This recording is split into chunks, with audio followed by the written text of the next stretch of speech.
বৃষ্টি কিন্তু বিক্ষিপ্তভাবে আসছে। ঘূর্ণিঝড়ের প্রতি মুহূর্তের আপডেট, মেগা কভারেজ। সেই ছবি সরাসরি দেখা যাচ্ছে টিভি9 বাংলার ক্যামেরায়। টিভি9 বাংলায় স্বাগত, আপনাদের সঙ্গে রয়েছে আমি শর্মিষ্ঠা। রেমালে তাণ্ডব কিন্তু শুরু হয়ে গিয়েছে।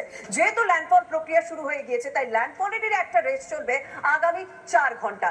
এবং পুরো এই রেমাল যে দুর্যোগ তৈরি করেছে, রেমাল যে দুর্যোগ আনছে, তার রেস আগামী 6 ঘন্টা উপকূলবর্তী এলাকায় থাকবে। এবং উপকূলবর্তী এলাকায় সকাল থেকে বৃষ্টি শুরু হয়েছে। এখন সেই বৃষ্টির দাপট অনেক বেশি। বাইরে সাংঘাতিক ঝোড়ো হাওয়া বইছে। 100 থেকে 120 কিলোমিটার বেগে ল্যান্ডফল প্রক্রিয়া যখন শুরু হবে, তখন উপকূলবর্তী এলাকাগুলিতে 100 থেকে 120 কিলোমিটার বেগে হাওয়া বইবে। রেমালের ল্যান্ডফল প্রক্রিয়া, যার প্রভাব আগামী 4 ঘন্টা ধরে চলবে। স্থলভাগে ঢুকতে শুরু করেছে ঘূর্ণিঝড়। উপকূল এলাকায় ঝড়ের তাণ্ডব শুরু, এবং শুধুমাত্র 100 থেকে 120 কিলোমিটার বেগে হাওয়া যে বইছে সেটা উপকূলবর্তী এলাকায়, যার প্রভাব আমরা কলকাতায় বসে পাবো। কলকাতায় 90 কিলোমিটার বেগে হাওয়া বইছে। এবং স্বাভাবিকভাবেই প্রত্যেকেই সতর্ক করে দিয়েছেন প্রশাসনের পক্ষ থেকে। প্রত্যেকটা মুহূর্তে সতর্ক করা হয়েছে যাতে কেউ বাড়ির বাইরে না যান। এবং যারা কাঁচা বাড়িতে রয়েছেন উপকূলবর্তী এলাকা এবং পূর্ব মেদিনীপুর এলাকায়, তাদের ইতিমধ্যেই শেল্টারে নিয়ে আসা হয়েছে, ফ্লাড শেল্টারে নিয়ে আসা হয়েছে। কিন্তু একটা বিষয় ভাবাচ্ছে, জোয়ার শুরু হয়ে গিয়েছে, তার উপর ভরা কটাল, যে কারণে বাঁধ উপচে জল গ্রামে ঢুকতে পারে। এবং বেশ কিছু জায়গায় বাঁধের এমন নড়বড়ে অবস্থা, সেক্ষেত্রে বাঁধ যে কোনো মুহূর্তে ভাঙতে পারে বলেও একটা আশঙ্কা করা হচ্ছে। সব জায়গার ছবি আমরা দেখাচ্ছি। আমাদের সহকর্মী সুমন এই মুহূর্তে বকখালি থেকে রয়েছেন। বকখালিতে আমরা ব্যাপক হাওয়া, ব্যাপক বৃষ্টির ছবি দেখেছি। সুমন, তুমি সেই ছবি তুলে ধরেছো। ল্যান্ডফলের প্রক্রিয়া শুরু হয়ে গিয়েছে, সেই ছবি পাল্টেছে নিশ্চয়ই, তার দাপটও নিশ্চয়ই বেড়েছে। এখন কি অবস্থা? শর্মিষ্ঠা, ল্যান্ডফলের প্রক্রিয়া শুরু হতেই কিন্তু বকখালির বিভিন্ন জায়গায় এইভাবে গাছ পড়তে শুরু করে দিয়েছে। লাইভ অ্যান্ড এক্সক্লুসিভ ছবি তুমি দেখতে পাচ্ছ টিভি9 বাংলার পর্দায়। অতি ফ্রেজারগঞ্জ, ঋদ্ধি সরকার, তার উপস্থিতিতে ডিজাস্টার ম্যানেজমেন্ট টিম তারা কিন্তু কাজে নেমে পড়েছে। তুমি দেখতে পাচ্ছ জেসিবি নিয়ে এসে কিন্তু রাস্তা থেকে গাছ সরানোর প্রক্রিয়া চলছে। এবং এখনো প্রবল বেগে ঝড়ো হাওয়া বইছে, প্রচন্ড বৃষ্টি হচ্ছে, যেখানে টেকা দায় হচ্ছে। তার মধ্যেই কিন্তু এইভাবে উদ্ধার কার্য শুরু হয়েছে। বিভিন্ন জায়গায় যেখানে গাছ ভেঙে পড়ে গিয়েছে সেগুলোকে ঠিক করার কাজ চলছে। একটু আগে আমরা যে ছবি দেখাচ্ছিলাম, যে টিনের প্রাচীর ভেঙে পড়েছিল, সেই টিনের প্রাচীরটা ঠিক করা হলো। এখন একেবারে কিন্তু এই বকখালি যাওয়ার রাস্তায় যেখানে কিন্তু প্রবল বেগে ঝড়ো হাওয়া বইছে এবং সেখানে গাছ ভেঙে পড়েছিল, সেই গাছ কিন্তু সরিয়ে ফেলা হচ্ছে মূল রাস্তা থেকে।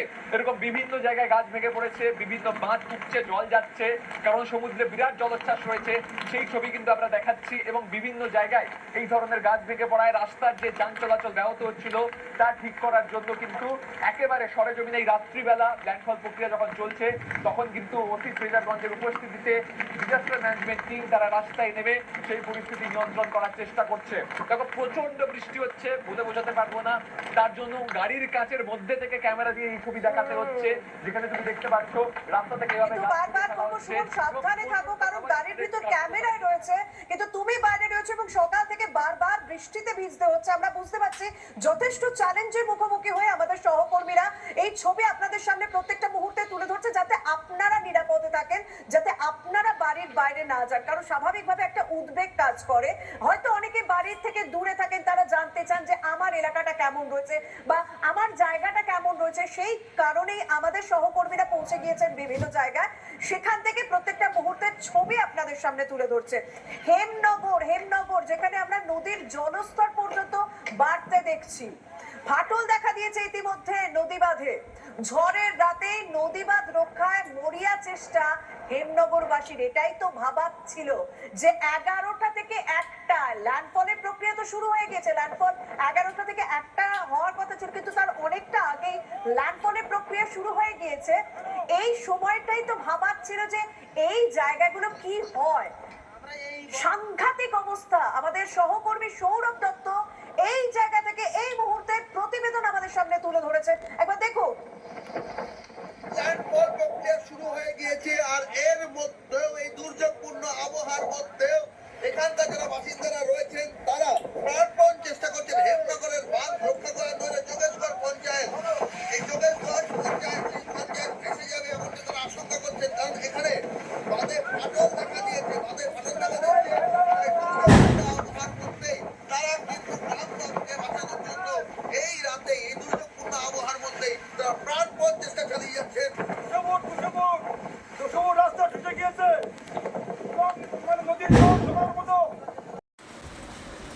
গুড ইভিনিং বন্ধুরা, আপনারা সকলে কেমন আছেন?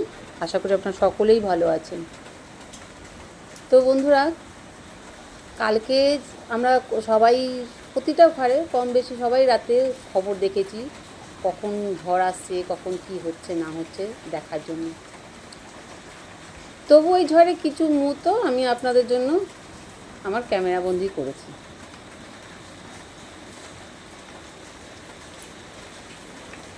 এই ঝড়টি কম বেশি কি মানে সবাই ধরতে গেলে সবাই দেখেছে এই ঝড়টি কম বেশি। কেউ টিভি চালিয়ে দেখেছে, কেউ বাড়ি বাইরে কিছুটা সামনে এগিয়ে দেখেছে। ভালোই হাওয়া ছেড়েছে কিন্তু আমি বন্ধুরা, ঘরের ভালোই বাইরে বৃষ্টি ভয়ে হচ্ছে। যেতে পারিনি, তখন রাতটা অনেকই ছিল। আকাশের তো আমি অবস্থা যতটা কিছুই বোঝা পেরেছি যাচ্ছে না, ততটুকু তুলেছি। ঘন অন্ধকার। ভাবতে পারছেন এই ঝড়টা 100 থেকে গাছপালাগুলো 120 ঠিকঠাক কিলোমিটার থাকলেই বেগে হয়। এসেছে। কত সব জায়গায় পুড়ে না কত যায়। ক্ষতি করেছে বলুন তো। সব আরও কত জায়গায় বাঁধ ভেঙে মানে কত ভয়াবহ দুর্ঘটনা ঘটিয়েছে বলুন তো। যেমন দেখুন, ধরুন যেমন আর কি সুন্দরবন, বাংলাদেশ, বকখালি এসব জায়গায় অনেক ক্ষতিগ্রস্ত হয়ে গেছে। এসব ভয়াবহ দুর্ঘটনাগুলো আমরা কিন্তু নিজের চোখে কখনো দেখতে খুব জোরে পারতাম না, হচ্ছে, জানেন। কখনো আসতে হচ্ছে। এসব ভয়াবহ দুর্ঘটনাগুলো আমার তো আমাদের ভীষণ সহকর্মী, ভয় লাগছে আমাদের বন্ধুরা। রিপোর্টার ভাইরা আমাদের কাছে চারিদিক যেন থমথম তুলে ধরেছে। থমথম করছে একদম। নিজেদের জীবন বিপন্ন করে, নিজেদের জীবনে ঝুঁকি মনে হচ্ছে এই নিয়ে বুঝি কি হয়, এই বুঝি কি হয়। তারা এটা ক্যামেরাবন্দি করেছে। তাহলে বুঝতে পারছেন তাদের জীবনে কত রিস্ক। এভাবে আমাদের কাছে তুলে ধরার কারণ আমরা অনেকেই দেশের বাইরে থাকি, চিন্তা হয়, এদের দ্বারাই আমরা সব কিছু জানতে পাই, টিভিতে খবরে দেখতে পাই, জানতে পাই। এসব সহকর্মী ভাইদের আমার তরফ থেকে অনেক অনেক আন্তরিক ভালোবাসা, অনেক অনেক সেলুট জানাই এসব ভাইদের, আমাদের সহকর্মীদের। আর কি বলবো, আপনারা তো সবই দেখেছেন। এখনও বৃষ্টি হচ্ছে, এখনও ঝিরঝির করে পড়ে চলেছে, হাওয়া দিচ্ছে। আর আমার বাড়িতেও কিছু তছনছ হয়েছে। আমার ছোট ছোট গাছগুলো সব টব শুদ্ধ উল্টে পড়ে গেছে, ভেঙে চুরে একাকার হয়ে গেছে। সেদিনকে কিছু টব নাবিয়ে আমি রিপোর্টিং করলাম, করলে কী হবে, আবার সব কালকে ঝড়ে মুখ থুবড়ে পড়ে গেছে। আর কি করা যাবে। তো বন্ধুরা, আজকের মতন টাটা, গুড নাইট। আপনারা সবাই ভালো থাকুন, সুস্থ থাকুন, এটাই ভগবানের কাছে প্রার্থনা করি। তো চলুন, আজকের মতন টাটা, গুড নাইট। আপনারা সকলে ভালো থাকবেন, খুব খুব ভালো থাকবেন। আর যতই দুর্যোগ হোক স্মাইল করবেন।